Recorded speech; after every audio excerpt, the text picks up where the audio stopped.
Anthony, welcome to my In Search of Excellence podcast. I greatly appreciate you being here.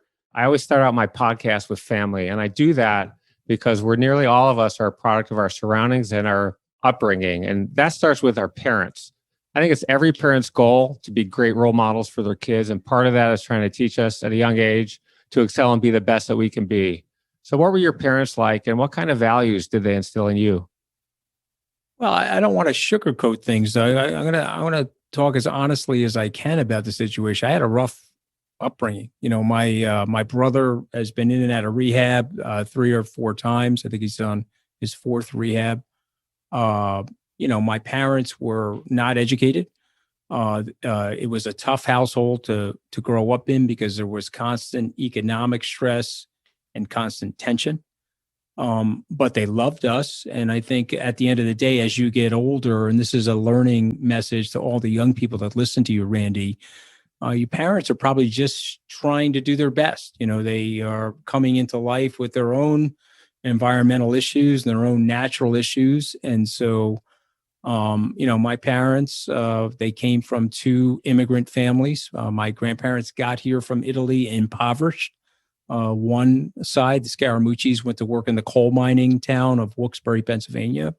The DeFeos, my mother's side, my grandfather, Augustine, was an auto mechanic, and then he was a mason, and then he had a small store, but they struggled. And so this was a family, that was, I would say, a blue-collar family. The only thing I would say that is different today is that my dad had a living wage. So he was a crane operator. He worked 42 years for the same company, but that was enough money to live in a small house. Maybe it was 1,300 square feet. 5 people lived in that house. We had 1 full bath. We did not grow up poor. I would never tell anybody that. My father was a super hard worker. I would never, be disrespectful to my dad's work ethic by suggesting to anybody that I grew up poor. I did not grow up poor, but we had a rough house. It was not an easy place. And I think what happens to you as you're growing up, you start to idealize your future. And I can remember back in the mid 70s when my father lost his overtime. That was a very, very big deal in my family because you got paid time and a half. If you work Sunday, you got double time. And so those weekend days or time after 3 p.m., that was an important time for my father. So I can remember my mother putting his lunch pail in the refrigerator, 9:30 at night. My dad was in bed early. He got up at probably 4 o'clock in the morning. He was on the job site at 5, 6 o'clock. He worked to 2:30. If he had overtime, he would come home at 5. If he didn't have overtime, he'd come home at 2:30. And then he had the opportunity to work on the weekend. So when they cut his hours back, that created stress and anxiety in the family. So I was probably 11 or 12 years old. I said, okay, I got to go get a job. I went and got a paper route, and I started hustling papers in my town. I put the baskets on my bicycle at 10 speed. I had one of those paper carrier pouches. And then I convinced the local manager of Long Island's Newsday to give me free papers on Wednesday. I used to go into the apartment buildings near my house, and I used to hand out papers. And then I would ring the doorbells. These women, Randy, they were all Jews, Italians, and Irish. Okay. And every single one of them knew my mother. I mean, my mother was like Siri or Alexa before there was a Siri or like, if you wanted to know who was screwing who or who was having an affair in the town or what the hell was going on, my mother knew the answer. All you had to do is pick up the phone and call her. And so all these old ladies, I mean, they were probably young ladies at that time, 35, 40 years ago, but they were friends of my mom. And I said, hey, how are you, Mrs. Sheridan? Oh, great. I just dropped off the paper. Did you enjoy Newsday? Oh, you did. Great. Do you want to subscribe? And I guilted every one of those Jewish, Italian, and Irish ladies into subscribing to the paper. So I had like the largest paper out in the town. I was clearing about $45 a week. I put $15 in my pocket for my personal consumption, and I gave $30 to my parents. And I've been in a negative subsidy to my parents since that day. I mean, there was just never, it was always and this is why I have such empathy for blue collar people, because you're always on this treadmill. You're always working and you always got this anxiety and there's a little savings. But that's what was motivating to me. And I became an entrepreneur born from those experiences. But, my parents loved me. They were good. They are good people. My dad's 86, my mom's 84, but they were uneducated. And it was a rough neighborhood. It was a rough house. And so, I don't want to sugarcoat it, because I think if you sugarcoat stuff and you start to build this hagiography, it's very, very bad for your kids. I don't want my kids to see me without my flaws, or to revise history. I'm not interested in revising history. I'd rather tell it the way it was, so that people can look at it and say, okay, wow, that's really raw, that's powerful, and it's authentic. And, there were a lot of fist fights. There were a lot of fist fights in the neighborhood. There were, you didn't back down in my neighborhood. I can tell you that. I mean, we're going to get into the Trump stuff later, but you weren't allowed to come back if you backed down in a fight, it was like, you couldn't do that. You can't back down in a fight. So, but that was my upbringing. And, I will say this about my dad, which I always respected about him. He was very honest. He still is. And I'll tell this story. We were in Main Street. He got a parking ticket on the main street in the town. He took the ticket. He walked up to the post office and got a money order to pay the ticket. Pops, why are you doing that? I don't want it over my head. I don't want the ticket over my head. The meter expired. Dad, you could go home and write a check out of the checkbook and then mail it tomorrow. No. I got to get it done right now. That was my father. And he was a big guy in the live below your means sort of thing. He was one of his lines that are always in my head. I tell my kids this, although, I spoiled the living. Are you allowed to curse on this? Or no? Yeah, I mean, no, okay. We're going to be ourselves. I don't know. I mean, I'm you can myself. let it. Yeah, fire away. I mean, I don't know. My kids, I basically, I spoil the living shit out of them. Okay, I'm sorry I said shit, but that's exactly what it is. Spoil the living shit out of them. And so they're not thinking like that. That's fine. We've shifted the generation and we've made some money. But my father was always like, if you can't afford the price of the movies, or you can't afford the price of the ticket, don't go to the movies. That was my pops. Okay. And so I have no debt. I pay all my taxes on time. I have no anxiety related to that part of money. The anxiety I have related to money is, holy shit, better make some more money because life is uncertain. We're going to touch off huge inflation here momentarily. And you better be in the game. You better be making money.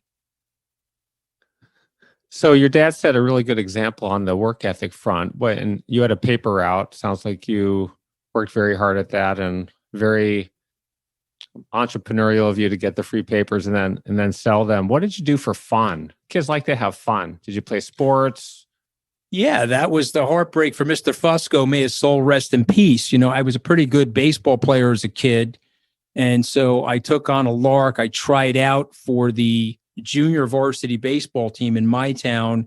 You could be in the 8th grade and you were eligible for junior varsity baseball. And so I had that paper route the 5th, 6th, and 7th grade. The summer of the 8th grade, it would be like March of 1978. I tried out for the team and I made the team. Now, young girls, Randy, were way more important than papers. Okay. So I quit the paper route so I could play baseball. And so I've always been a baseball enthusiast, a baseball buff. I owned a piece of the New York Mets for a period of time. I sold it to Steve Cohen last year, lifelong Met fan. So I've always been a sports enthusiast, try to get to the gym regularly, but I was a pretty decent athlete as a kid. My friends break my onions now because, I'm obviously a little short guy, but as a kid, I have to bring my yearbook. That's how embarrassing I am as a person, Randy. I have to bring my high school yearbook in once in a while and show my gravitas in high school athletics. But so I was always into athletics. I'm a big reader. I read constantly. I like the outdoors. I have a place where, we go skiing in the winter. Obviously, I love water sports. I lived on Long Island, so it was impossible not to be involved with the water. So in the summer, was a water skiing enthusiast, fish, clam. I don't know. You grew up in Chicago. Where did you grow up, Randy? Detroit. Okay. So you grew up in the Midwest. So, you probably were around the lakes. So, I mean, I enjoyed all of that in the summer. I was always an entrepreneur though. So I got the baseball thing figured out. So then I went to the local shopping store, like the Key Food. I don't know what they called it in your area. Maybe it was an Acme or a Stop and Shop or something like that. Out where you are now, it's Ralph's. I went to the supermarket and I cut a deal with the manager where I told him, look, I can't tell you when I'm going to start, but I'll punch the clock. I promise, with the timestamp. So because I was playing baseball. And so if we had a road game, I may get there at 7:00. If I didn't have a road game, I may get there at 6:00.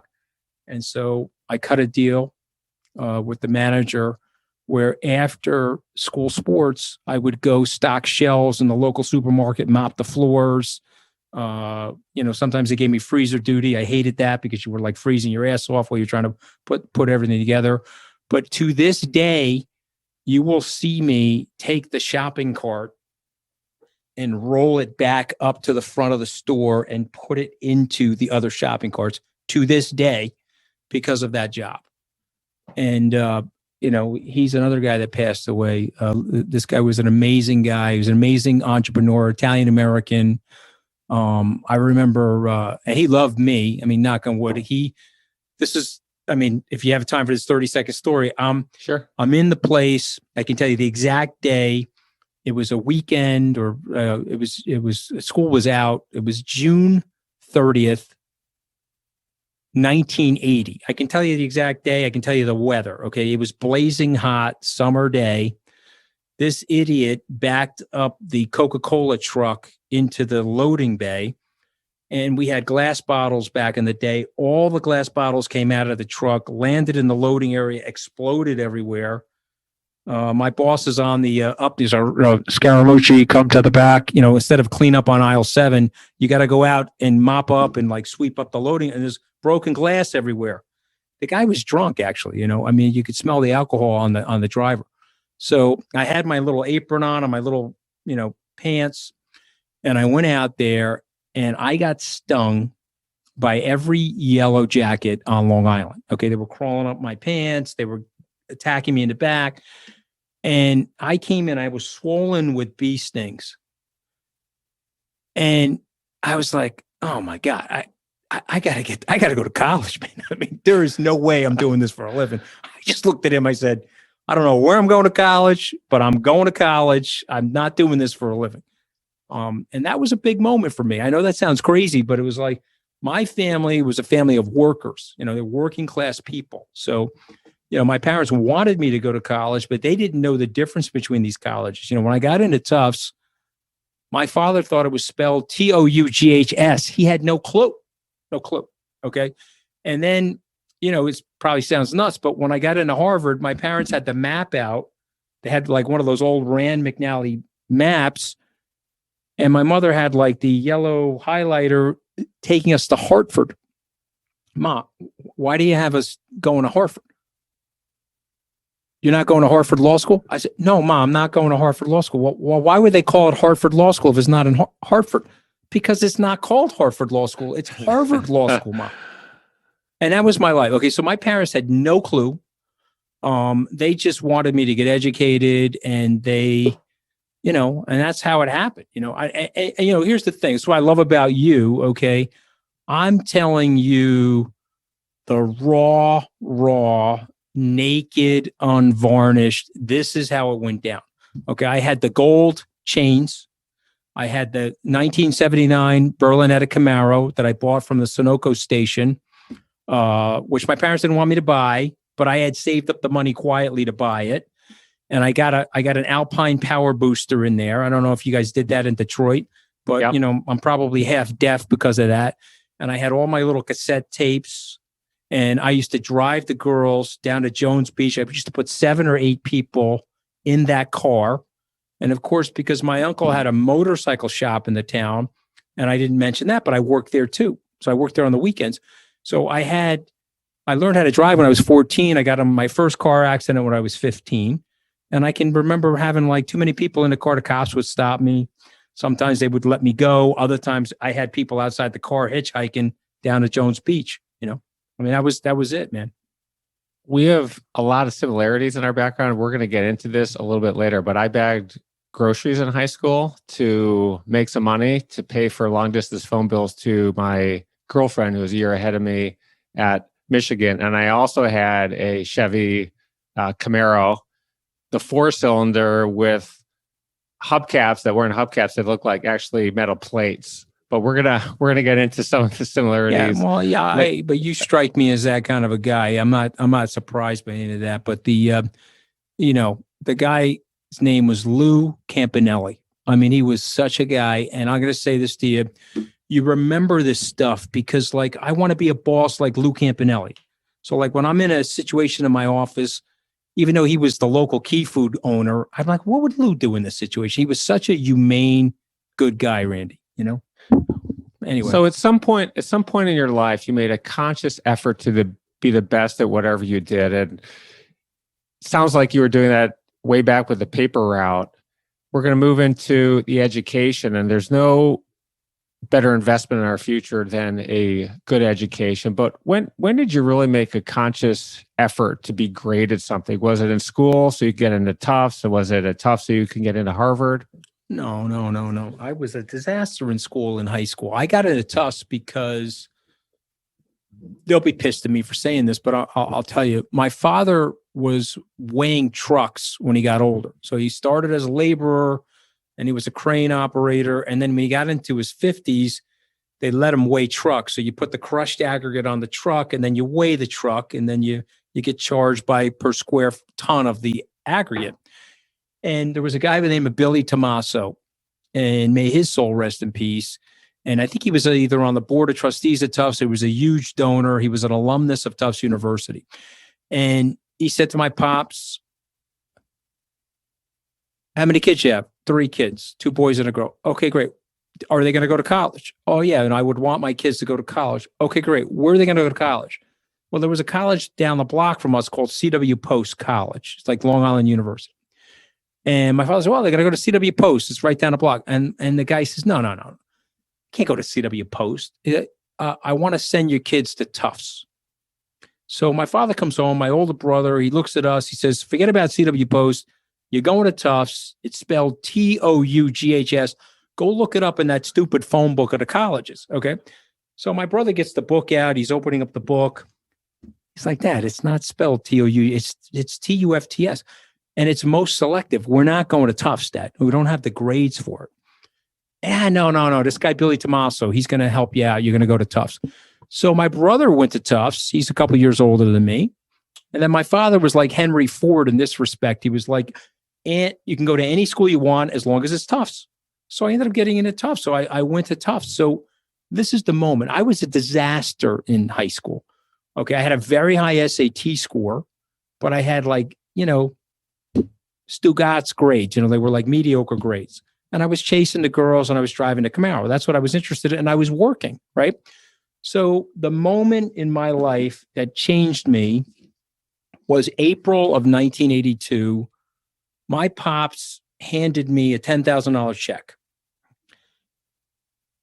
It was made out to me. Dad, what is this? I said, well, I cashed in the cash value of my union life insurance. So he was putting money away every month into his life insurance policy, and it was building some cash value. And so he terminated it and he got the check and he handed it to me.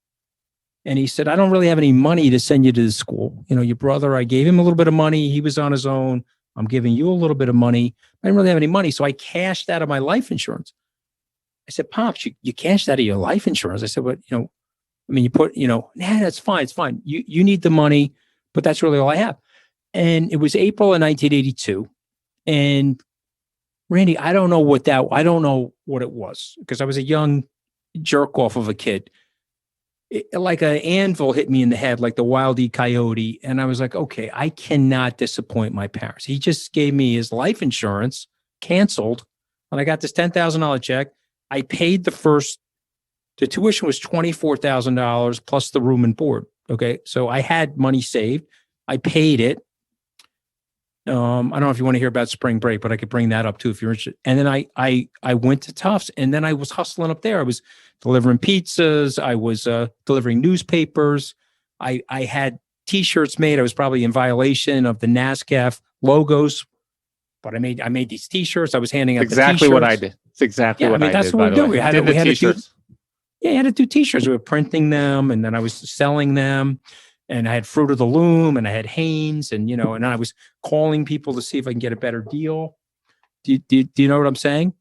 And then to make a long story short, because I'm probably making it too long, I always had money though because of that. I was always hustling to make sure that I was just ahead of it. And of course, I was borrowing. I had to borrow because there was no way I could afford it all. But here's the one thing I will say about Harvard. They gave you the money, man. You got into Harvard. They were like, okay. And by the way, you remember this, the interest rates were like 9-10% back in the day. They were like, okay, we're going to give you the money. How much you need? I'm like, well, how much can I get? They're like, well, tell us what you need. And I filled out all the paperwork, and they gave me, I don't know, $60,000 or $70,000 for the 3 years at like a 3% interest rate. And so I always give to Harvard, by the way, because I know people, why the hell are you giving to Harvard? I'm giving to Harvard because they got me started, and they put me in a position, and I have an endowed like scholarship at Tufts for kids that have no money, where if they get in and the criteria of income is set up a certain way, they get some money from me to help them out with their tuition. We have another similarity there. I endowed a scholarship at Michigan it's a full ride for someone in state, merit-based, for a student that has a interest in business. So I think it's great that you're giving back. But at some point, Anthony, you must have killed it at Tufts because you got into Harvard, and that's where that was it. Yeah, that was the. We differ that was there. The epiphany. That was the epiphany. So I don't know why you weren't that good in school. You strike me as somebody that was very good in school. No. I was Phi Beta Kappa my junior year. I graduated top 1% of my class, but I did not get accepted to Harvard Law School. I went to Northwestern Law School. I don't test well. My friends all went to Harvard, and I went to Northwestern, which I love, by the way. It's a fantastic school, and I'm very involved in school today. At that level, these schools are fantastic. I always tested well for whatever reason. Everyone's got different skills. I always tested well, and I did well on the LSAT, had high grades at Tufts, like you. I was like summa cum laude, Phi Beta Kappa. I applied to 7 schools. I got rejected from Yale, and I got into the other 6 schools. I went to Harvard, and I remember the day. It was February 6th, 1986. It was Ronald Reagan's 75th birthday. I drove my Camaro down to Harvard from Tufts. It's only like 3 miles away, and I went there with a $250 check from Baybanks to lock in my position.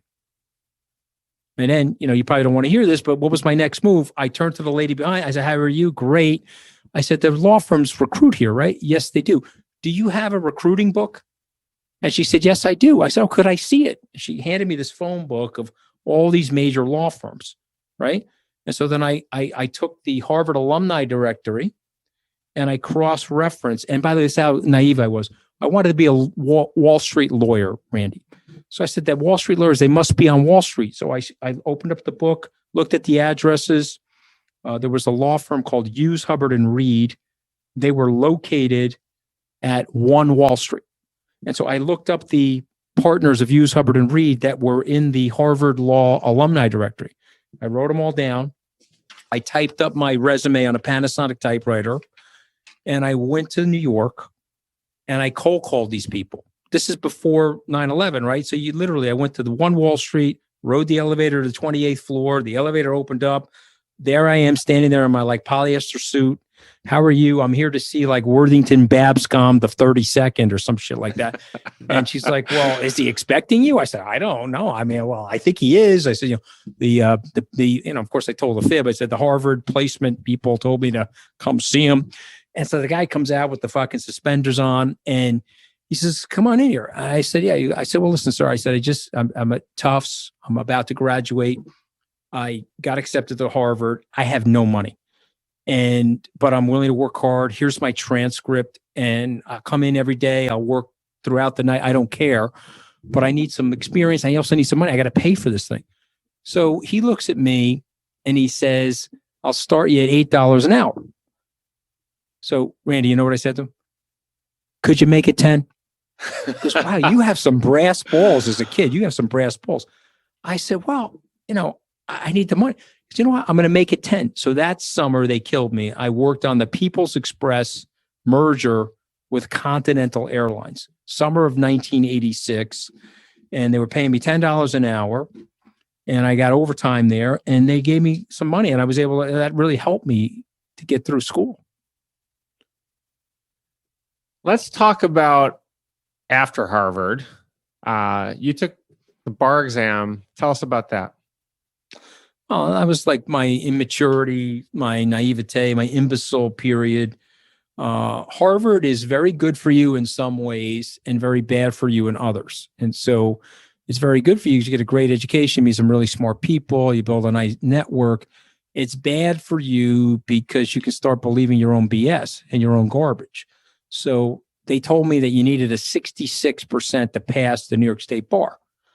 And I just got done telling you that I'm a good test taker. So I'm like, okay, no problem. My buddies were studying. I was working, and I was out water skiing. And I used to get my girlfriend and get the skis. And, my father had this little 20-foot fishing boat. It's a Boston Whaler. We had an Evinrude engine on the back of it. I used to go water skiing, crack open the beer, eat deli sandwiches.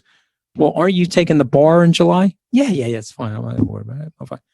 Skiing, working at night, working for my uncle's motorcycle shop. About 6 days before the bar exam, I cracked open the books to look at the test. And I got a little panicked. I was like, okay, this is like a lot more than I thought. And then it dawned on me, the test was designed to ensure that you put the 6 weeks of time in. Okay. And I didn't have it. So arrogant, stupidity, overconfidence. I mean, whatever you want to call it.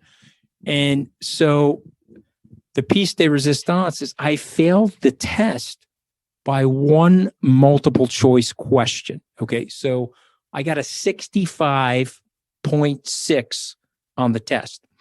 And New York State does not round up. You have to get to the 66 number. So I failed by one multiple choice question. It was horrifyingly embarrassing. Didn't help me in terms of the first impression that I made at Goldman Sachs. Did not help me. And then, because I'm, I don't know, this is probably more stupidity, but I'm telling you this so that young people could pay attention. I had to take the Series 7 to go to Goldman Sachs, which is the broker-dealer license to sell securities. I had all these yuppies in my class, right? The Harvard, Michigan, this, that, and the other thing. And so they had this tradition at Goldman where you played Series 7 chicken. Do you know what that is? I could guess what it is, but you can tell us what it is. Whoever gets to pass the thing, you get a 72. Whoever gets closest to 72 and passes wins the pot. There were 40 kids in the class, $200 a piece. It was an $8,000 pot. Okay, well, who do you think won the pot? Right? Okay, I was erasing answers with my number 2 question. Okay, I had it worked out that I was going to get a 74. I gave myself a 2-point margin of error, and I got myself down to a 74, and I won. But now here's how stupid I am. The lowest score of that Goldman class was 91. All I needed was an 89, right? But so in other words, everyone else did not play Series 7 chicken. I was the only one playing it. They were just doing it for the peer pressure. They threw the $200 into the pot.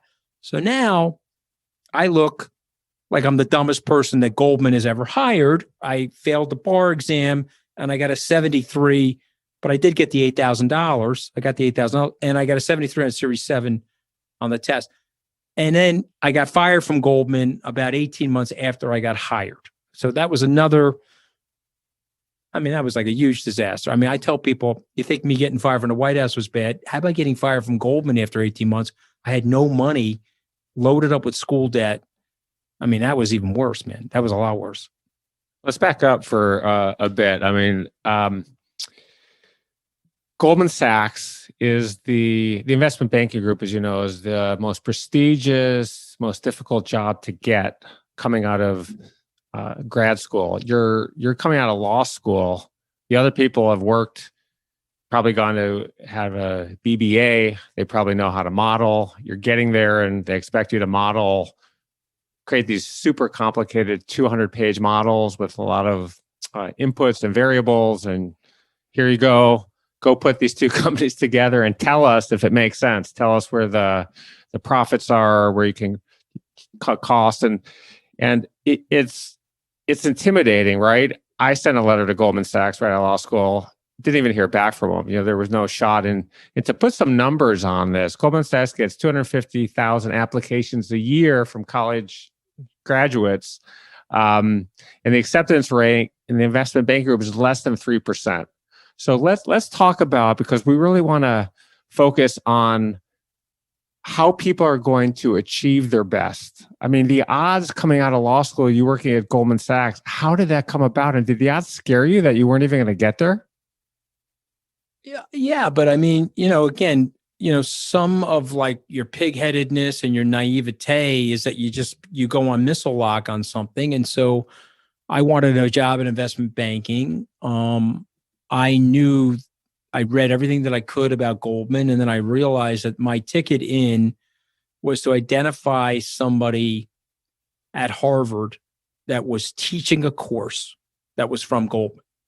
And so I found that person in 1987, a gentleman by the name of David Darst, who was running their international sales and trading area. I love David. David. So, one of the nicest David. Guys on Wall Street. Yeah. He's incredible. Yeah. So he's a real human being. Terrific guy. He's been to almost every SALT conference that I've done. He was with me in Abu Dhabi, the last one, unfortunately, before we had to postpone these events due to the pandemic. But David, I mean, he was an unbelievable guy. And I took his course in international markets. I did very well. He invited me down to be interviewed. They interviewed me in 87 for a summer job. And they told me, no go on the summer job. You don't have enough experience. And then I said, okay, well, what would I need to do to get more experience? And then they told me. And then I went and checked those boxes. And then I went back. And then they said, okay, but then you need to do A, B, and C. And then I said, okay. Then I did A, B, and C. And in December of 1988, they gave me that job offer, that very coveted job offer.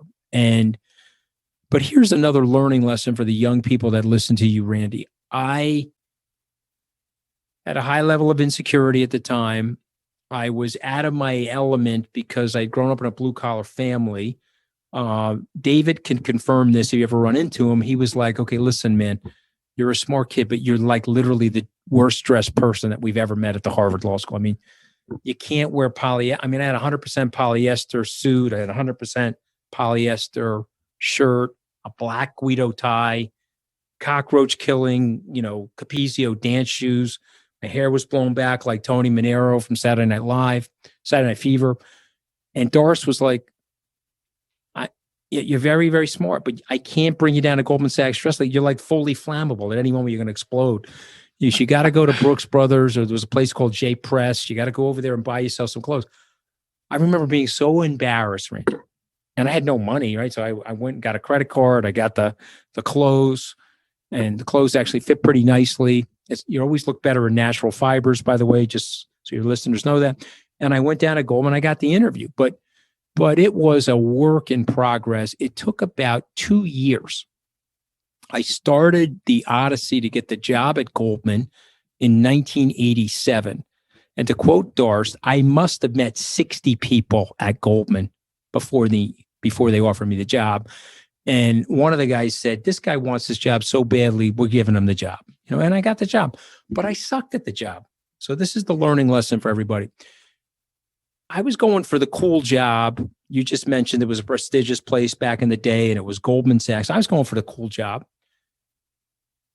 But I wasn't going for the job that was right for me. I was going for the job that was going to impress my friends coming out of Harvard Law School. That's a mistake. You got to go for the job that you're going to be good at and the job that you're going to love, so you don't feel like you're working. So when I got there, I had no clue and I didn't know what the hell was going on. And I had to get up to speed quickly. And I had already formed a very bad impression by failing the bar exam and getting a 73 on the Series 7. And so when the recession came, they fired me. Now, the best part of this story, if you got 2 more seconds, the woman calls me. I'm fired February 1st, 1991. And my boss says, we're going to give you $11,000 severance check. I said, okay, thank you. Another learning lesson for kids. Don't be mad at the people that fire you. Do not do that. Always be nice to those people. They're having a hard day too. And they may come up with a way to help you later on. General Kelly and I are like best friends now. You saw General Kelly at my conference last year, and we've done 7 speaking engagements. He fired my ass from the White House. So, I mean, just relax. You got to be nice to everybody. So I'm being very nice to the guy that fires me. I got the money, the $11,000, and now looking for a job. So I got a roll of quarters, Randy. There's no cell phones. And I'm pumping quarters at the Grand Central train station. I'm calling people. I've got my resume. I got my suit on, natural fiber suit, and I'm going to get a job. And my buddy calls me that night, leaves an answering machine message. I think I have the perfect job for you. Call me back. I call him up. He says, there's a job in the sales and trading area. And this is where David Darst used to work. And there's an opening there. And I think you're very good at that stuff. You've been selling your whole life.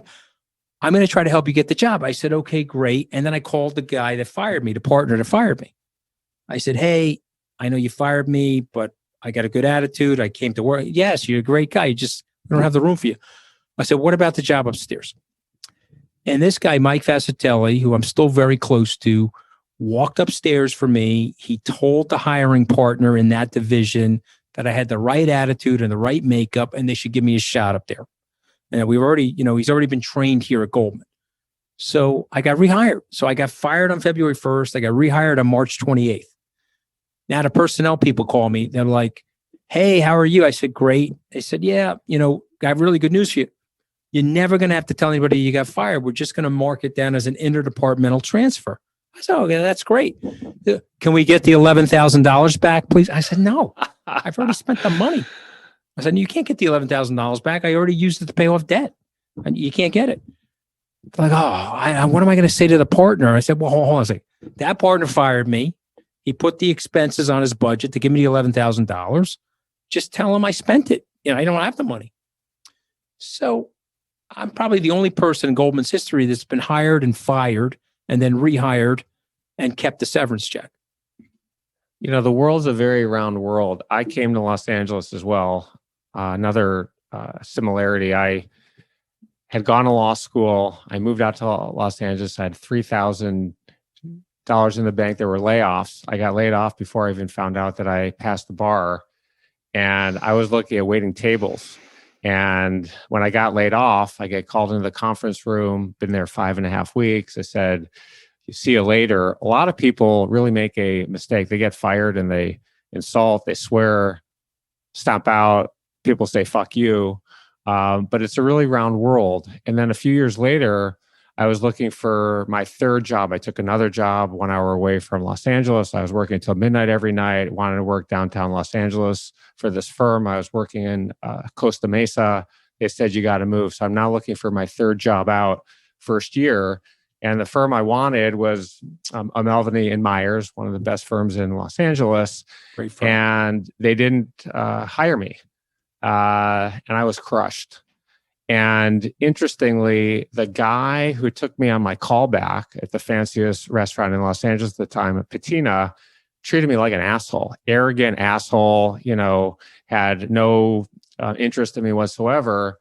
So I get hired a year later at Sun America. I'm the assistant to the chairman. Melvany is our main counsel. And I'm in this room one day at lunch at their firm with a free lunch, and my boss is there. And up comes this guy. Hey, man, what are you doing here? Looking at me, confused. And I said, I work at Sun America now. What do you do? I'm the assistant to the chairman. And his eyes just went wide, and I walked away. And now I'm in a position in some way to influence the legal work of the firm that didn't want me. But I think the lesson there both times is be nice to people on your way out, because it's a very round world. You've had some ups and downs. I've had a lot of them myself, but they rehired you, and now you're in the wealth management group at some point. Yeah. What was the group? Exactly right. What was the group? How would what was the transition to that group? Well, perfect for me.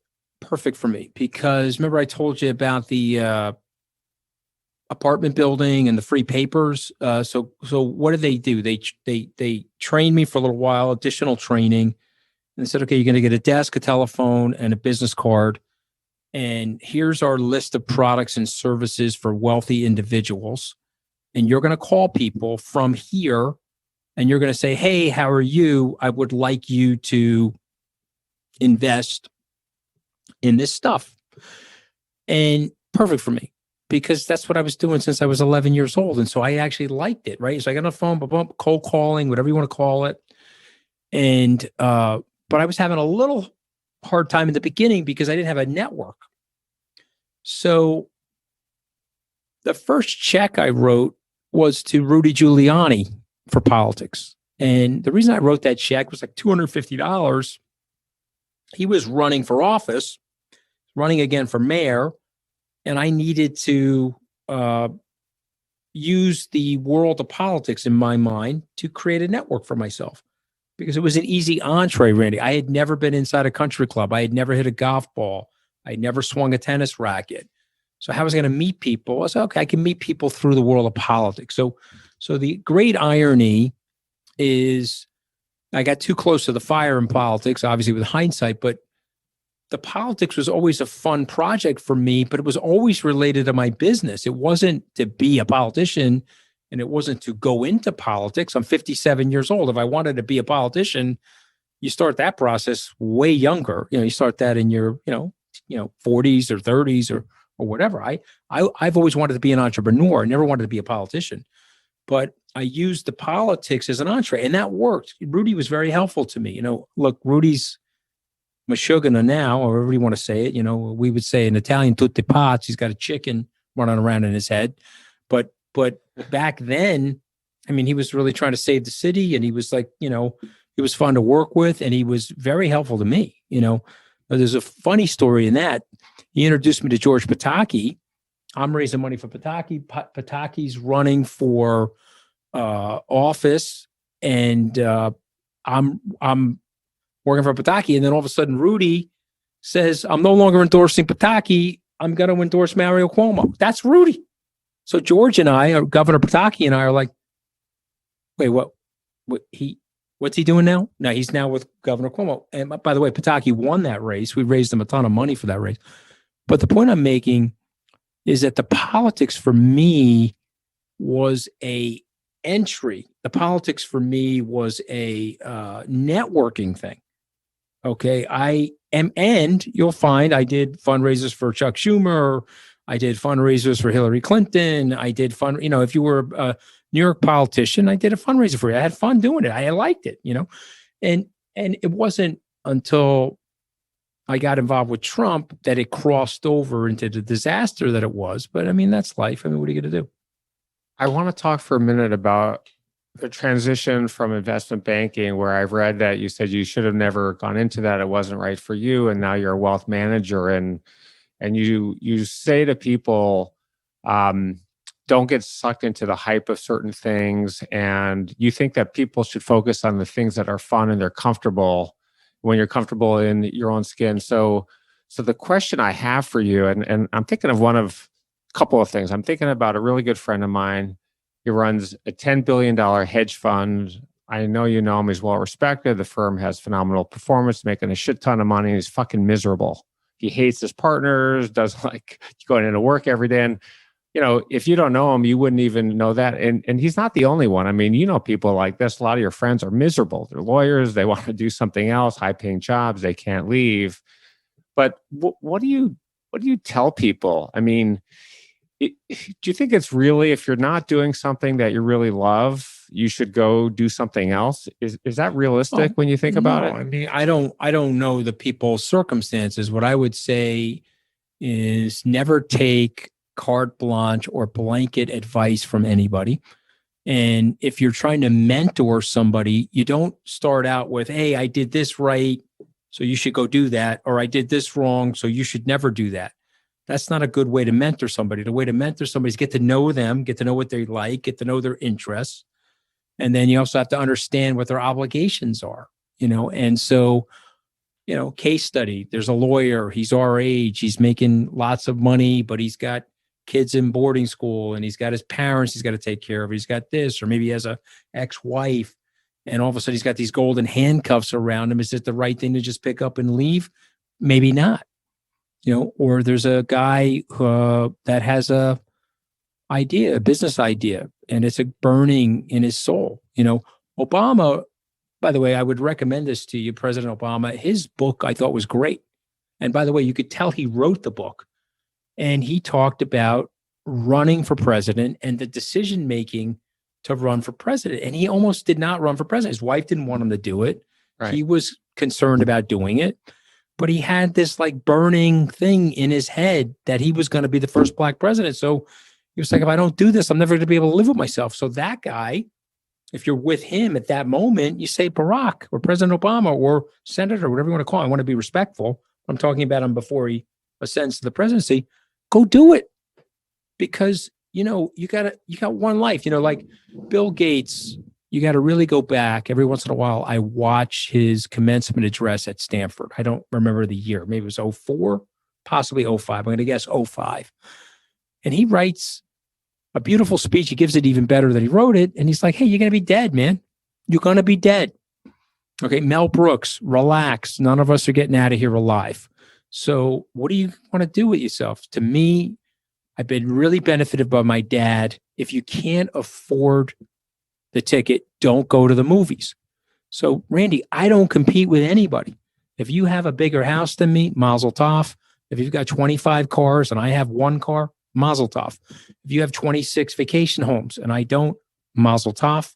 I don't compete with anybody. So I'm always living below my means. So if the volatility of being in business is like this, it's not hitting me at home.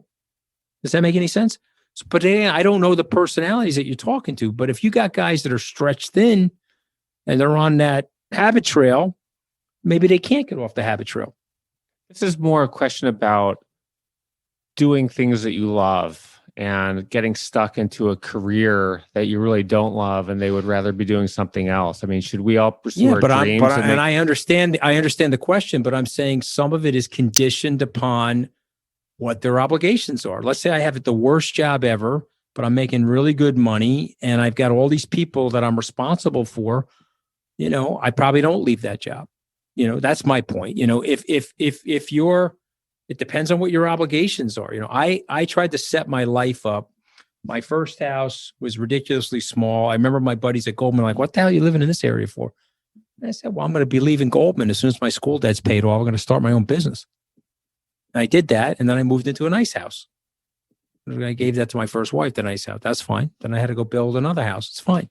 My point is that I don't know what these people are doing with their lives philosophically. If you're asking me a broad philosophical question, you should do what you love. Wake up. You should do what you love, because if you don't do that, you're going to regret that for sure. This thing's moving, man. You're my contemporary. This thing is moving. We knew each other 20 years ago. Now, the only thing that's separating my hair from your hair is hair dye. This is Latin American dictator brown. Okay, see that? It looks fucking great on TV. You'll look like Sean Hannity on TV with that hair. I mean, you should go to the colorist. You got to get a good colorist. You can't get one that overly perfects it, otherwise it doesn't look right. And you can't do it like Rudy. You can't shake it in the bottle and having it tripping off the side of your head. You got to go to a pro, right? But my point is that, we knew each other 20 years ago. You rented me or sublet me office space on the west end of LA, and that was 20 years. Randy, watch me. That was 20 years ago. Boom, here we are. So 20 years went by. 22, by the way, just to be exact. 22. I think you're right. 22. Okay. So that has served you well, the 22 years, and it has served me well. Why? Because we're doing what we like. We're we're living our lives and we're doing what we like. If you're not doing what you like, wake up, get control of your financial situation and start doing what you like. And Mel Brooks has the best line ever. Relax. None of us are getting out of here alive. Relax. What are you going to do? That's my attitude. I'm going to just tick off a few things that you did. And by the way, so you leave Goldman, you start your own firm, Oscar Capital Management. And just to tell the viewers and listeners what happened there, you were based in New York.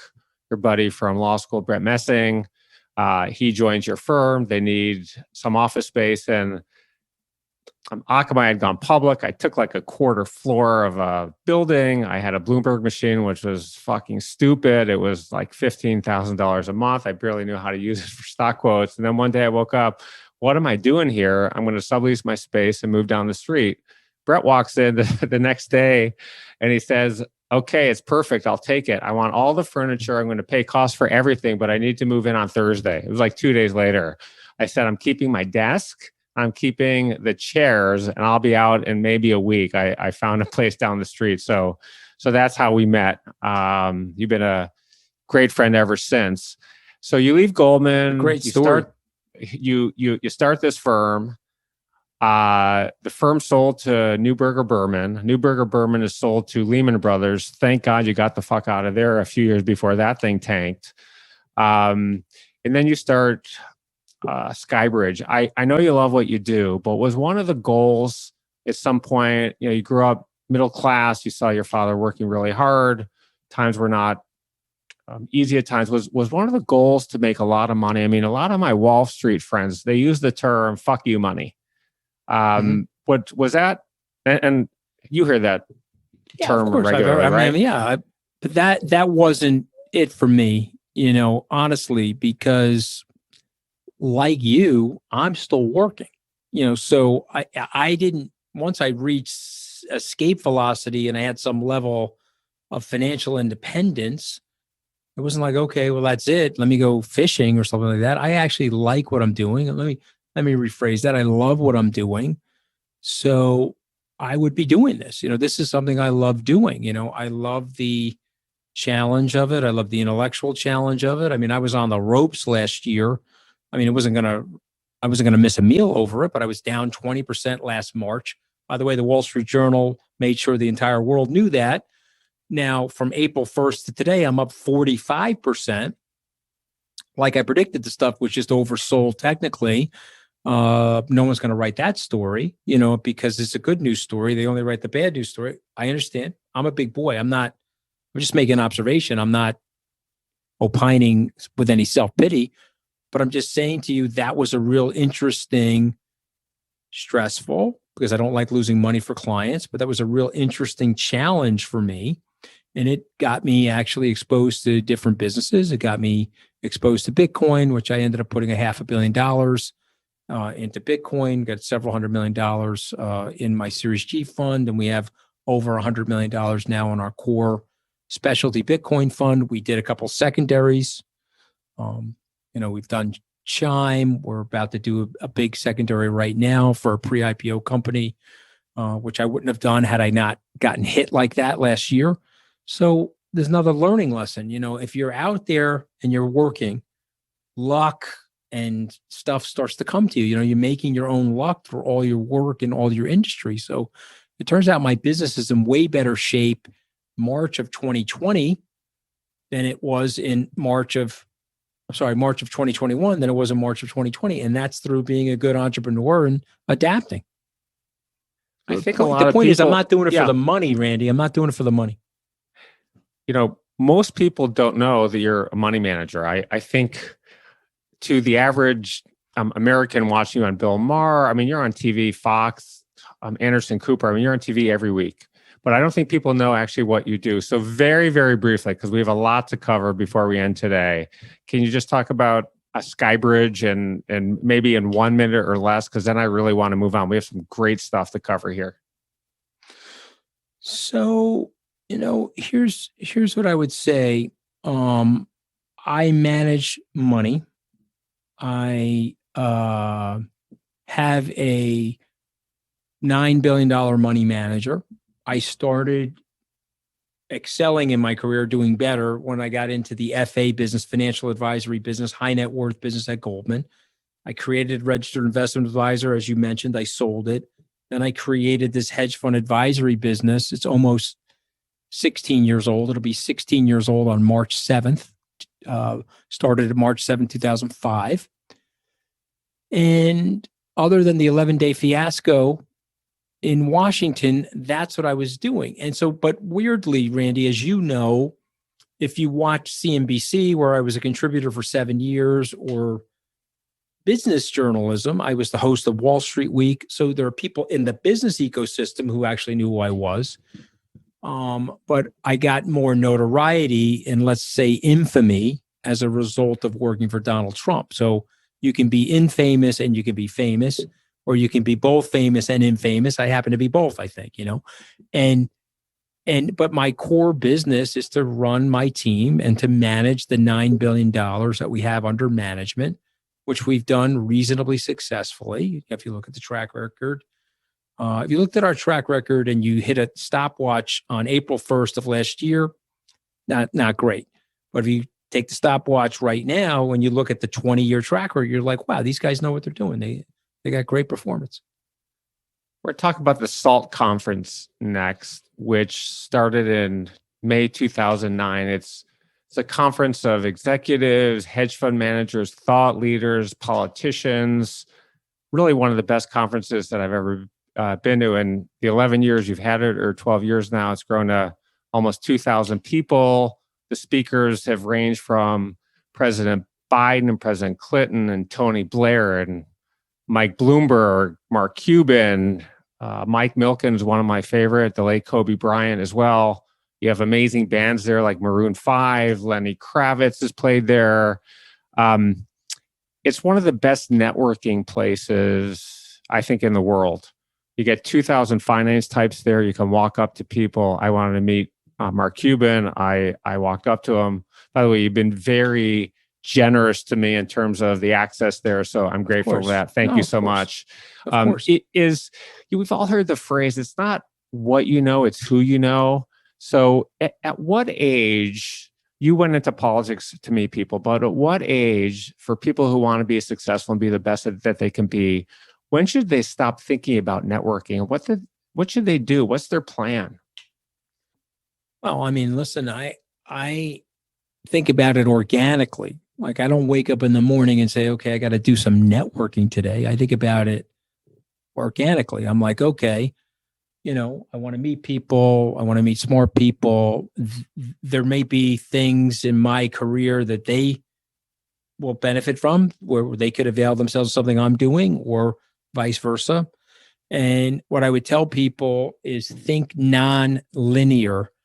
Don't be transactional. Don't be transparently quid pro quo. Like you said, something very nice. Of course, I would be willing to extend my network to you. I'm not. But you've been exceedingly nice. I mean, I just want to say that. That's very nice of you to say that, but I'm not looking for anything. I appreciate that, but I'm not looking for anything in exchange. My attitude is that's good karma generation, and it comes back. You and I are close friends.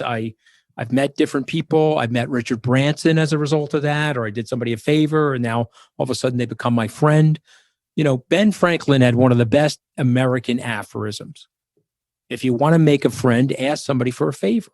And when you think about it, it's so counterintuitive, but it's such genius, because we're primordially developed as social creatures, and we like reciprocating towards each other. And so when someone asks you to do something for them and you go out of your way to do it, you're making the person feel good, like they've done somebody a good deed, and now there's some bonding that takes place. So I would just tell people, allow it to flow, let it be organic, but no, you never stop networking. I would say the people, this is one of the positives of the politics, Randy. I'll be honest with you about this. I've been honest about everything. I don't mean to say it like that, but I know.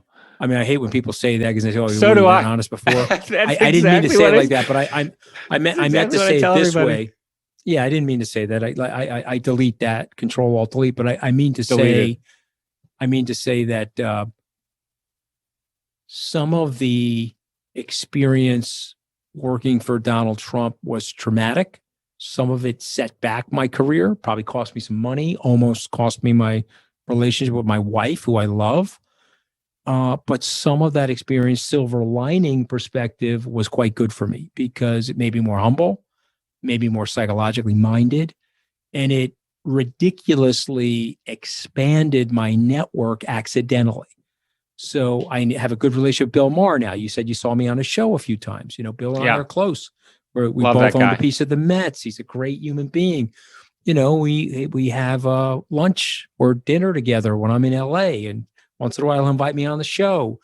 I have a relationship with tons of different people. I'm not just trying to put out a celebrity. I'm not saying it like that. I have tons of different people that I've encountered as a direct result of the fact that I went through that experience. And so that's another thing for your listeners. It may look like a bad thing at the time, but it may turn out to be a good thing. You don't know.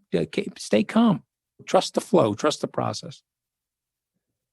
All right, let's get into politics now. And I want to break it down pre-Trump and post-Trump. So pre-Trump, you're supporting Barack Obama, a classmate of yours from Harvard. You also supported Hillary Clinton, both Democrats.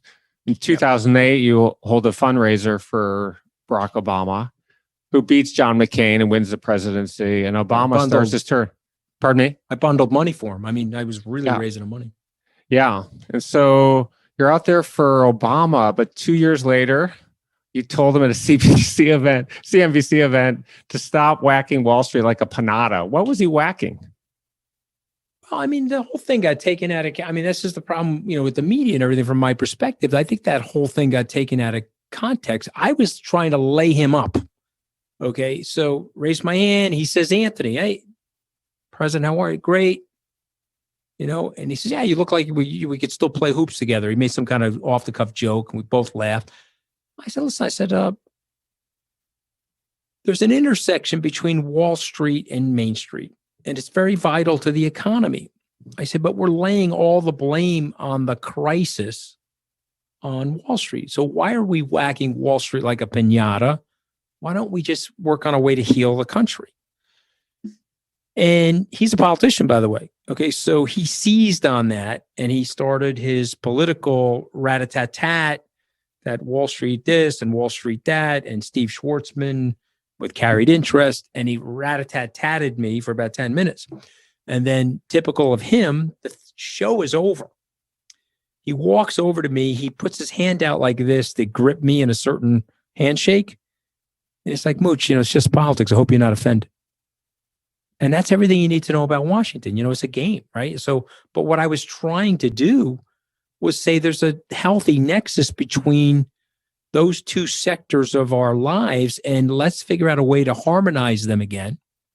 But we're not going to do that because we need scapegoats now. We're demonizing, and we have the politicization and the polemics and so forth, and that's fine. I mean, I don't know how we're going to fix that actually, and I remain hopeful.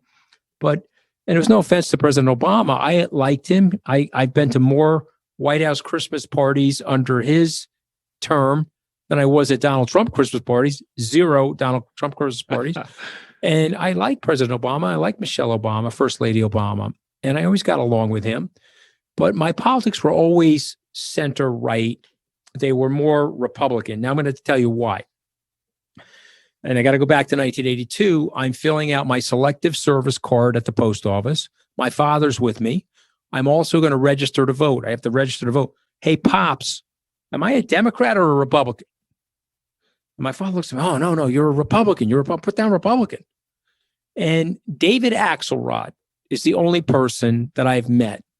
And I did his podcast a few years ago. He said, Anthony, you're a Republican because your father's union was controlled by Joe Margiotta, who was the head of the Republican Party in Nassau County.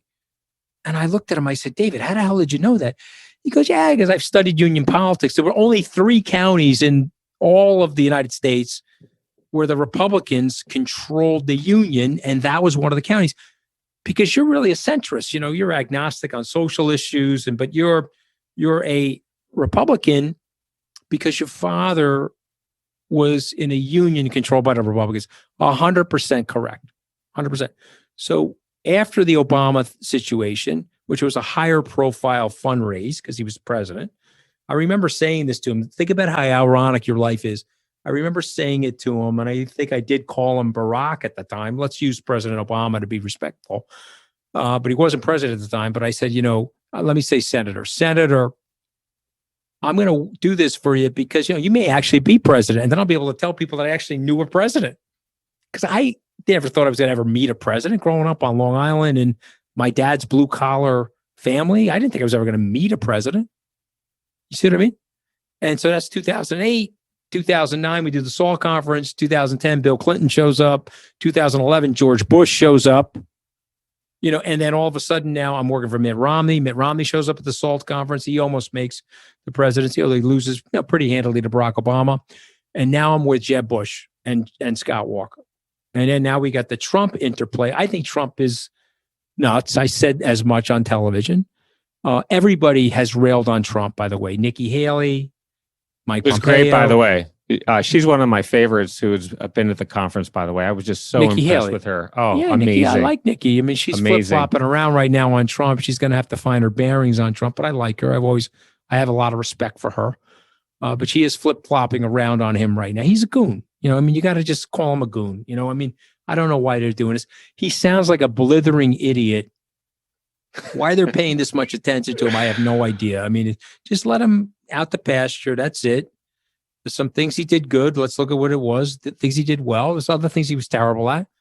Put him out the pasture. You know what I'm saying? But any event, I made a mistake. And everybody went through the same thing with Trump. Hated him, thought he was a goon. Rudy Giuliani thought he was a goon, was supporting Jeb Bush. You pick a person that worked for Donald Trump, they all thought he was a goon. So here's the arc. Goon, holy shit, he's president. Let me figure out a way to like him. Wait a minute, it's impossible to like him. He's a goon. So that's the arc. You go from goon, let me try to like him, to goon. And so they're all going to be there. They're all kissing his you-know-what right now because they think it's good for their power base or they don't want to get primaried or they're trying to make money off of it like him. It's a big con. But they'll all be there. It's a despicable thing to watch it happen, to be honest. When did you meet him for the first time? Oh, I can tell you exactly when I met him the first time. It was May of 1995. I was at Goldman. I was in private banking. My old boss from the real estate department that fired me, Mike Vesicatelli, took me to his office to meet him. I was an impressionable 31-year-old. I had met two celebrities in my life at that point. I had met Arnold Schwarzenegger because we were running his money. I happened to be on a team. There was a place called like Shotzi's or something like that in Santa Monica. Yep, on Main Street. Yeah, so I used to go there and have lunch with him and Maria Shriver. And I think the other famous person that I met in the 90s was Donald Trump. And so it was a very impressionable meeting for me. I'm sure he doesn't remember it from a hole in the wall. And the funny thing is when you fast forward, it was the same office, the same setting. The guy never changed the way his office looked in like 30 years. But I didn't really get to know him until I worked at CNBC. I was a contributor to CNBC. He was at NBC. We crossed paths. We went to a couple parties. I met him there. Then we went to Robin Hood, the charity. I met him there. He was always very nice to me. He was always complimentary of my television presentation. And then we got to know each other better during the Romney fundraising. We did two fundraising events in his triplex apartment at Trump Tower. And again, I helped him raise a lot of money. So he was very nice to me. And so he called me and booked a breakfast with me the day after The Apprentice was over. I said to my assistant, okay, I'll go over and see him. I went over to see him. Wasn't I great on the TV last? I mean, that was live. Wasn't I great? I said, I don't know. I wasn't watching you. He goes, you were the only one not watching me. The ratings were great. And he said, well, that's it. I'm running for president and you're good on television. You don't have to give me any money. I just want your advocacy. And so I want you to come work for me.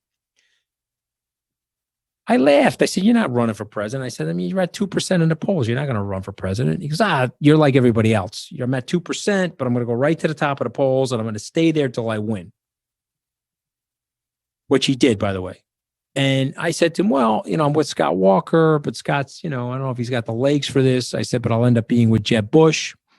I actually was with Scott Walker. I met him through the recall. He asked me for the favor. I said, fine. If he doesn't make it, I'll be with Jeb Bush. I said, but you're not really running for president. He goes, oh, no, I'm running. He goes, I'll tell you what, after I knock those two lightweights, this is how he talks, right? Out of the race, come work for me. So I shook his hand. I said, yeah, all right. I'll tell you what, if you knock those two guys out of the race, I'll come work with you. He knocked him out of the race. I went to go work for him. That was like one of the biggest mistakes that I've made in my life. Could be one of the big, if not the biggest. And then the situation unfolded and the rest is history. But like I said, there was a silver lining to it too, in terms of like the exposure. And I have a much bigger network today than I would have because of that.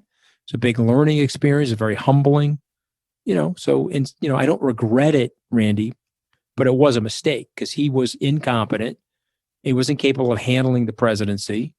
And he's a malevolent guy. He's not a fun guy. He's like a malevolent, nasty guy. When he went after Deirdre on Twitter, Yeah, I was that. Like, terrible. Oh, okay, you're going after my wife on Twitter? Do I look like Ted Cruz? I mean, we're talking about my neighborhood. There was no chance that I was going to let that stand. I just started pounding him into the ground. Then he tried to come back at me and I pounded him harder. Then his staff said, you got to stop going back at him. He's getting 50, 70,000 Twitter followers every time you hit him. And he doesn't care. I mean, me, I don't care. You want to come at me, I'll come at you 10 times harder. And then I realized that we got to beat him. And then I just started working on it. And then I figured out how to beat him. I couldn't beat him with white people, particularly white Italians. Like my neighborhood voted for him. The neighborhoods in Philly, the neighborhoods in Detroit that you grew up in, they all voted for him. Trust me. I know those people. So I went into the African-American communities and I worked on voter registration and I did tremendous amounts of radio. I didn't just do CNBC and MSNBC. I did local television in local markets in swing states. And I did a tremendous amount of radio. I'm not saying I helped or I didn't, but at least I was part of explaining how terrible this guy is and how terrible he was, and we would have been really in for it had he won. I mean, you'd have over 1 million people dead from this virus, I think it's interesting because I do think, I know you're very well respected. You're very articulate. I do think it made a difference. What I think is important, people who don't like Trump saw a lot of people, John Kelly, Bolton, all come out and criticize him after they left. I mean, you knew him very well. You were in the Oval Office. I think that's, I think. And I tried not to criticize him. Listen, it took me 2 years after my firing to admonish people and say, I'm sorry, I can no longer support this man and what he's doing.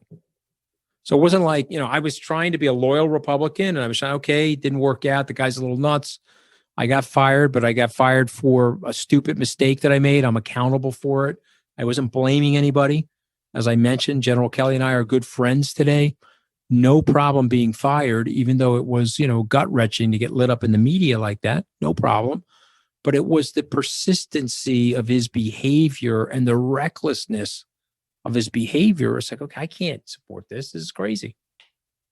All right, let's talk about something related. It's something that we all experience, I think, in our lifetime, the ability to try to overcome incredibly difficult odds. I mean, here was a guy, there were 12 candidates in the race when he said, I want to be president. I was actually at my best friend's wedding in Mar-a-Lago in November. It was actually my birthday, November 22nd, 2015. He was there. It was a hedge fund crowd, very wealthy crowd. He comes down, people taking photos with him. Everyone was mocking him, laughing with him. And then you see right before, a week before, he comes out on tape. He's got the sexual harassment thing. He talks about women's vaginas. He actually used a different word like that. And let's go outside of politics for a second. We talk about 18 years ago, these two guys, Barton Eberhard and Mark Teppening, had an idea for a new car company. You plug it into the wall. You're competing with General Motors, Ford, Mercedes. General Motors that year did $194 billion in revenue and $3.6 billion in net income. but it didn't matter to these guys. They said, fuck it, I'm going to take them on. When you see things like this, and we're talking about people who want to pursue against the odds, they want to succeed no matter what it takes. What's the message to our viewers and our listeners? Is it to dream big and anything is possible? That's one of my mottos. Anything is possible. Well, I would say that anything is possible and you have to dream big, but you also, you're talking about Tesla, obviously, and Elon Musk. He's a very unique guy. Elon Musk is an engineer and he's got a knack for execution. And Elon Musk, there's a bid-ask spread between Elon Musk's persona and what he's actually doing for a living. Okay, this guy is a phenomenal manager. He is a phenomenal delegator, and he has an executable vision, and he is great at hiring people. Okay, so this guy fits your boxes of excellence, every box. He's a little bit of a kook when he's on Joe Rogan, or if he does your podcast, or he's smoking a blunt and he acts a little nuts, but that's part of his shtick. That's part of his persona. You see what I mean? And so I admire him, and it's not clear to me that everybody can be him, right? There's 3 or 4 people at the top of the mountain. And so what I would say to your listeners is you don't have to be him. You can be you, and you can dig deep and think about what it is inside you that you like. So again, you have a mind for engineering. You were able to see Akamai before others. You took the risk. You exploited it. You stayed with it when there were periods of uncertainty and doubt, right? Or they say the FUD, fear, uncertainty, and doubt. And so you developed this excellence. Somebody like me, I think one of my traits is persistency and resilience.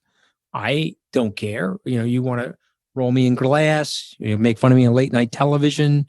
You want to attack me on TV, on live television. No problem. Let's keep rolling.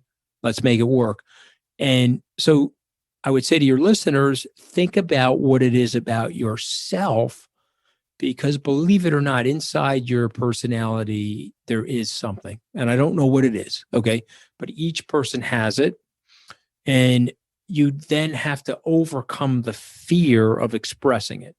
And I can tell you that the people in my life, I can sense right away, Randy, when they have overcome the fear of being who they were meant to be. Once you see it happen, you're like, okay, this person, man or woman, this person is living their true self. And so for me, that's excellence. It's not a comparative thing. Let me compare myself to ABC, XYZ, ZYX. No, everybody's got a unique personality. Everybody's coming in with strengths and weaknesses. And oh, by the way, you make a terrible mistake when you compare yourself to somebody because you don't know their upbringing. You don't know what their struggles were or what their obstacles were or what their benefits were. You don't know. You can never figure it out from just looking at the person. So focus inward, focus on yourself, and overcome the fear and that anxiety of falling down. And, I took my grandmother seriously. She told me what other people think of me is none of my business. Now, that's very hard to do, but I took it seriously. And so when I was getting lit up or someone said some bad things about me, I said, okay, that's their point of view. Don't care. Lock on the target. Let's generate some success. But I'm also Italian, so let's not forget that. Okay, so like my Uncle Sal is 94. Do you know what Italian Alzheimer's is? No. You forget everything but the grudges, Randy. You forget everything but the grudges. Okay. So my uncle's 94 and he gets up in the morning. I'm not going to tell you the guy that he hates, but he gets up in the morning and he getting ready to brush his teeth and shave. He says, Johnny Goombats, is he still alive? The answer is yes. He goes, I got to live one more goddamn day. He wants to outlive the guy that he hates. So, he'll be 500 probably. My point is, everybody's motivated by different things. Okay. I don't have the hate in me, but I'm just making the joke that, whatever it is you got going, just go with it. He's done pretty well at 94. You're one of the best public speakers I've ever seen. I talked about it before. I said this already. You're articulate. Your intelligence shows through. You're insightful. You're funny. I mean, you make people laugh. It's been, I think, well, I know it's been one of the hallmarks of your career. And it's one of the things that I think from where I'm sitting has made you successful. You can deal with people. You're great at dealing with people. Very nice of you to say. It's true. How important is public speaking to our success, and how did you do it? Is it natural? Should people work on this? Is it important to their success? Oh, I mean, we all have different theories about public speaking. So, I mean, I've read that, it's one of the most fearful things for people, and they say that it's like fear of death and public speaking. They're like almost the same. But here's what I would say. About public speaking. You have to practice it. And I put the 10,000 hours in, Malcolm Gladwell's book, blank. I put the 10,000 hours in. I have done at least 10,000 hours of television appearances, podcasts, public speeches, SALT conferences, live stage events. I have put the time in. So you can't just walk to the podium. Also, you could ask anybody on television, were you nervous the first time you were on TV? And I would say the most honest people say yes. Now, the last thing I would say is what I told my daughter about stage fright. She's 12 years old. She's a singer. She's doing pretty well with her career. It's been slightly sidetracked by COVID, but I'm very optimistic for her. She's got a great singing voice. And she was 12 years old. She's singing at Shea Stadium, and she's going to sing God Bless America, 7th inning, 12 years old, 53,000 people. Johan Santana is pitching. Daddy, I'm very nervous. This is the most people. I said, well, this will probably be the most people you ever perform for live in your life. I mean, this is the stadium that the Beatles performed in 1964, and you're at capacity. So the reason I want you to do this is that for the rest of your life, you'll be able to say, well, I sang in front of 55,000 people. If I got 1,000 people at a Broadway theater, or I'm at the, it's always comparatively, right? But here's the thing, Randy, don't ever forget this. And this is what I said to my daughter. Every person in that stadium is one person. So every single person, Amelia, if I put that person right in front of you, you could have a conversation with, you feel very relaxed, and you could sing for. And if you dial into that idea that you're now just singing to one person 53,000 times, you'll recognize that they're just people. And all of that self-consciousness and all that fear will go away. And then after all, you are Italian. You like talking or singing. They can't even respond to you. Like, I love being on television because you're talking to 2 million people, 3 million people. They can't talk back. They have to listen to you. These poor sons of bitches. So the point I'm making to her is the point I would make to anybody. Public speaking, certainly some people are better at it than others. Certainly John Kennedy was more charismatic than Richard Nixon. Richard Nixon could have practiced that for a million years. Kennedy had a certain charm and swagger, okay? Sean Connery as James Bond, the cat's James Bond, okay? Come on, he's got that move, you know what I mean? And, you can't put Mike Myers in that role. Mike Myers could play Austin Powers, but he can't play James Bond like Sean Connery. So we're all naturally gifted different ways. But here's the thing I would say. You can learn it. You got to practice it. And you got to dial out of your fear basis of it. And if you can do that, you end up being a pretty good public speaker. We talked about your suits, and I was going to talk about this before you mentioned it. You're wearing custom Loro Piana suits these days. They look fantastic on you. Brioni. Okay, well, we don't want to leave out Brioni. I'm wearing stuff I wore in like 1981 gym class for the podcast, and I thought it was a audio podcast, but that's fine. This is my normal. You're catching me in my natural habitat. Perfect. That's what we want. Like you, when I was a second-year law student in these firms, I had to go in the interview. I didn't have a good suit. I didn't have shoes. I remember calling my mom from Johnson & Murphy. Hey, I need shoes for this. They're expensive. Will you help me pay for this? I bought my suit at TJ Maxx. And you take pride in what you wear. Like like you, if I have two people that I want to hire and one is frumpy in a polyester suit, like you say, and one looks good, I'm going to hire the guy that looks good or the woman that looks good every single time. These are intangibles. I think they're critical to our success. What are some of the other ones? You dress well. What else would you focus on high level, giving people advice? High level, I would say be prompt. That'll increase your odds of success. Don't be late for meetings.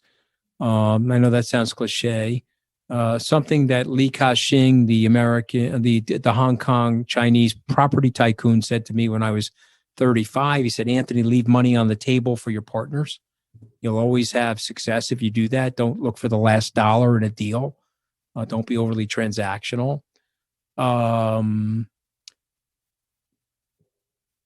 Help people's children. I don't know how to express that to you better than that. If somebody, like we talked about Billy Tomaso, my father would have given Billy Tomaso his 2 kidneys. Okay, the help he gave me and my brother. Do you know what I mean? So if you 100%. Go out of your way and you help people's children, they never forget that. Try to help people's children. Here's the other thing. We're in a cancel culture now. We're in this like insidious thing where, if you haven't been canceled, they're going to try to cancel you. I mean, it's crazy, right? I mean, it's crazy. And so people fall from grace and they get beat up in our society now and they get thrown into the ash heap. Don't do that. I can't tell you the number of people that I have brought a box of donuts to and a cup of Joe to that have lost a job. And they're like, well, I'm no longer powerful. Why are you standing here with the donuts? Well, because you're a good guy or you're a good woman. And so I just want to let you know, you haven't lost me as a friend because your power position dropped. And if you do that, what ends up happening is you're like an authentic person and people are like, hey, that's cool. And then, what goes around comes around. When I got blown out of the White House, that was a rough moment for me. And, the media was ridiculing me. A lot of them didn't like Trump. So they were taking that out on me. They were rolling me hard. I can't tell you, Randy, yourself included, the number of people that reached out to me to offer me help and support, whether it was Michael Milken, Randall Kaplan, Richard Branson. I don't mean to be name dropping.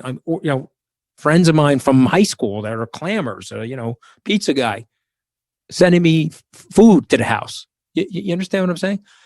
And you want to be that person. You don't want to be the guy that falls from grace and where people are like, yes, I'm glad the guy's on his knees. Let's punch him in the head harder. You follow what I'm saying? So be nice to people. It will come back to you. It will definitely come back to you. You really find out who your friends are when you're down. It's really amazing. When you're on top of the world, everybody wants to be your friend. And when you're down, of course. But I've also found too, when you're on top of the world, there's a lot of people who are really not that happy for you.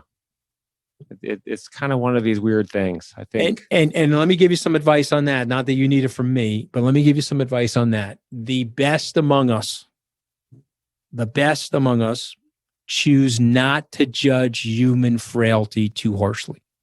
That is a human weakness. That's born from the atavistic nature of wanting our genes to progress. When someone else is doing better, our primordial response is jealousy and envy. And it's very primordial and it's not well thought out. The transcendental experience, where you move from the animal to the sublime and you become more human, is when you recognize there are many fish in the sea and that everybody's on a different life experience and everybody's on a different arc. And there's no need to compare your material to somebody else's. And what you should do is dial into your life with its own gratitude and its own measure of success, whatever it might be. Once you do that, which is an inward move, you become resoundingly happy. If you're going to make a comparison between yourself and everybody else on the planet, first of all, you're not them. You don't even know how they grew up. You don't know anything about their lives. Then secondarily, you drive yourself crazy, and it's very primordial and it requires maturity to go in the other direction. We're almost at the end. You've been very generous with your time, so I'm going to be mindful of it, but I want to end it on philanthropy. You're involved in a lot of things. You U.S. Olympic, and is it the Paralympic? Is that how you say it? The Paralympic Foundation? Yeah, Paralympic. Yeah, the foundation. Yep. I was involved with that for 5 years. Yep. The Brain Tumor Foundation, Kennedy Center.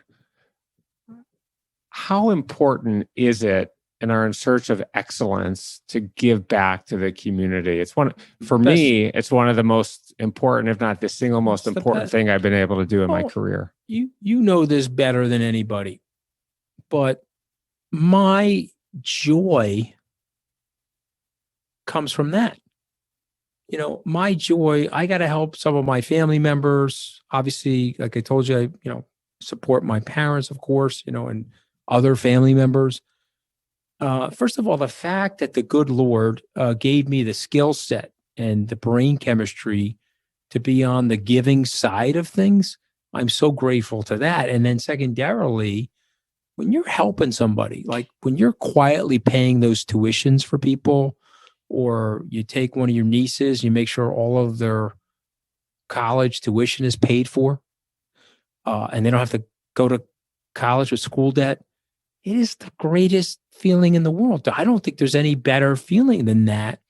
I'm talking about psychologically. Of course you could have sex. That's a different feeling, but I'm talking about your brain is set on fire by the giving, and your brain is set on fire by creating those moments for yourself. When you're helping somebody else, if you're a happy person, you are totally wired to help. You're wired for that. We're at the end, and I just want to give you the opportunity. What topics, or not topics, but what advice, specific advice do you have for people, our viewers and our listeners, to be the very best they can achieve and to achieve true excellence in their lives and their careers? Okay, well, I don't want to make it too simple, but it's sort of simple. And there's 3 things that go on in my head. Number 1, overcome fear. Have to do that. You want to achieve excellence. You're dreaming something big. You've got to overcome your fear of it. You have to overcome it. The second thing is you have to overcome the fear of failure and the failure. So you have to overcome both of those things. And so you have to relax if you're not doing well. You get fired from the White House. What are you going to do? I don't wake up in the morning, kick myself in the pants. I made a mistake in the White House. I move on. The last piece of this thing is the most important thing. Forgive yourself. Forgive yourself. The millstone of regret, the millstone of, I should have went left, I went right. Let me think about it for another day. Forget it. Woody Allen, take the millstone of regret, drop it, and move forward. And think about how exciting tomorrow is going to be. And if you made a mistake in the past, write down what you learned from it. Try not to repeat it and move forward. If you do those 3 things, you're getting so close to what you need to be. You know this, and I know this. It's 5 or 10% extra effort, Randy, but it's the mindset and it's the conditioning to the circumstances. It's not what is happening to you, but how you handle it that allows you to grow. You see? And if you do those 3 things, you're well on your way. Awesome advice. I can't thank you enough, Anthony, for coming on the show. Hopefully we'll do it again. I'd like to invite you on my podcast. I hope we can do a home and away. I'd love to do it. Thank you so much. All right. God bless you, man.